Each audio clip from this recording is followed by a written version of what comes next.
E hoje o PCC ele conta com quantos membros? Olha, a gente estima que o PCC tem em torno de 40 mil integrantes no Brasil todo, né? E fora do Brasil ele tem em torno de 1.500 integrantes. No estado de São Paulo, em torno de 10 mil. Nossa. Ô, doutor, e qual que é o benefício que o presidiário tem ao se associar com o PCC? Olha, veja, assim, a questão do crescimento dessas facções, organizações, não é só um problema de São Paulo, né? A gente viu problemas no Amazonas, no Acre, em Roraima, né? Matança dentro de presídios em 2017, 2018, guerras de facções. Nós vimos agora este ano, agora, no final do ano passado, no Rio Grande do Norte, praticamente parou o Estado com uma série de ataques, né, promovidos por criminosos lá. Esses criminosos, eles conseguem crescer dentro do sistema prisional, principalmente quando há uma ausência do Estado, né? Então o Estado falhou em algum ponto ali na administração daquele sistema prisional. Isso aconteceu em São Paulo já nos anos 90, e cresceu e virou o que a gente, né, o que eu já expliquei para vocês hoje. Mas enfim, o que tem um preso do PCC? Primeiro, eu até brinco, né, quando eu dava aula para os alunos, falaram, se eu fosse preso eu queria ser do PCC, quando eu estivesse na cadeia. Por quê? Porque eles colocaram uma certa ordem no caos, né? O que eles vendem, o produto criminoso deles é muito bom.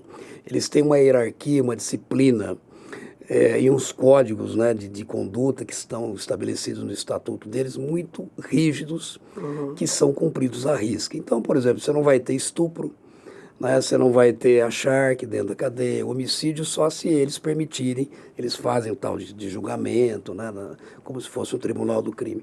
Então, para um preso comum, é fácil ele ser aliciado, né? Porque o que ele tem medo é justamente essas coisas que eu falei. Mas como não existe nem almoço, nem café grátis, nem jantar, então isso tem um preço. Quando e assim, ele tem outras benesses, ele vai ter um ônibus, por exemplo, para trazer a família de São Paulo para cá, para visitá-lo. Para cá, quando eu digo para cá, sobretudo para a região oeste do estado, a gente é uma região hoje com a maior densidade de presídios da América Latina, né? A gente tem hoje, na coordenadoria aqui da Croeste, né, dos presídios de Venceslau, 56 mil presos espalhados por essa região. Então esses presos não são aqui da região, os familiares têm que vir para cá, eles ganham aí um ônibus, é caro, né, um transporte de ônibus, às vezes uma cesta básica, mas quando eles saem, normalmente eles têm que pagar e pagar caro por isso. Né, ou assassinando, roubando, traficando, enfim.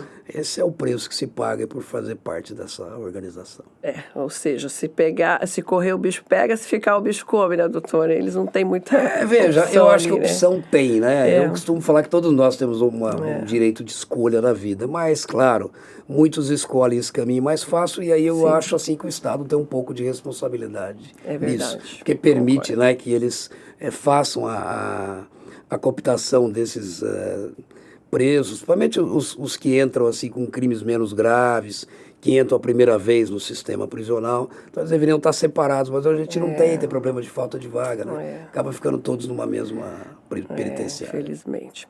Doutor, na rebelião de 2006, né, aquela grande rebelião que teve, dizem que houve um acordo entre governo e facção. Isso realmente existiu?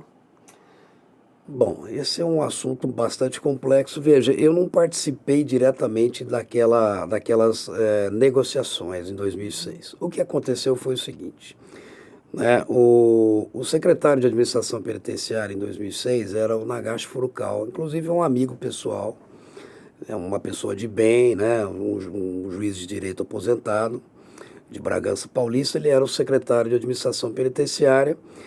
E na época o então candidato, o então governador, que era o Geraldo Alckmin, ele saiu para disputar a presidência, né, ele se licenciou, o estado estava sendo governado pelo vice-governador, que era o Cláudio Lembo. Então houve algumas reuniões, houve um acerto entre a polícia, sobretudo a Polícia Civil na época, e a Secretaria de Segurança, e eles resolveram que do dia para a noite iriam transferir os presos mais perigosos do Estado e do Brasil, que estavam aqui em São Paulo, para a então recém-reformada Penitenciária 2 de Venceslau. Eu mesmo não fui avisado disso, embora já tinha um trabalho bastante consistente na época sobre essa questão da facção. O próprio Nagashi foi avisado, né, o secretário de Administração Penitenciária, e como é que se deu isso?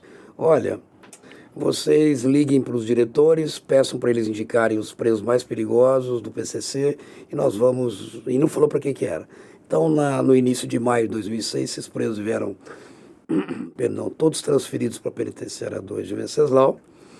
E no segundo domingo de maio, que era o Dia das Mães, né, eles deflagraram aí uma série de rebeliões que culminaram em ataques nas ruas, que parou, né, a cidade de São Paulo, praticamente parou o estado de São Paulo, né? E, então isso foi algo assim que gravíssimo.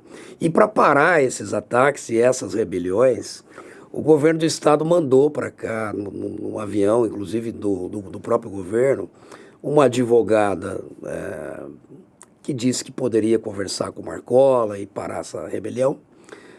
E mandou também alguns militares de São Paulo, um delegado, um coronel. Enfim, o que houve foi isso. Eles queriam saber se o Marcola estava vivo e a advogada queria conversar com o Marcola. Entendi. No final, o Marcola não conversou com a advogada e a advogada queria que ele conversasse em outros presídios por celular. Sim. Ele não conversou, mas um outro preso que ele indicou conversou e depois cessaram as rebeliões. Então, eu poderia dizer assim, que se não houve um acordo formal, poderia se entender como um acordo tácito. Eu acho que o Estado nunca poderia ter se prestado a um papel desse, de mandar a advogada conversar com um líder de organização, para que ele determinasse que as rebeliões e os ataques cessassem.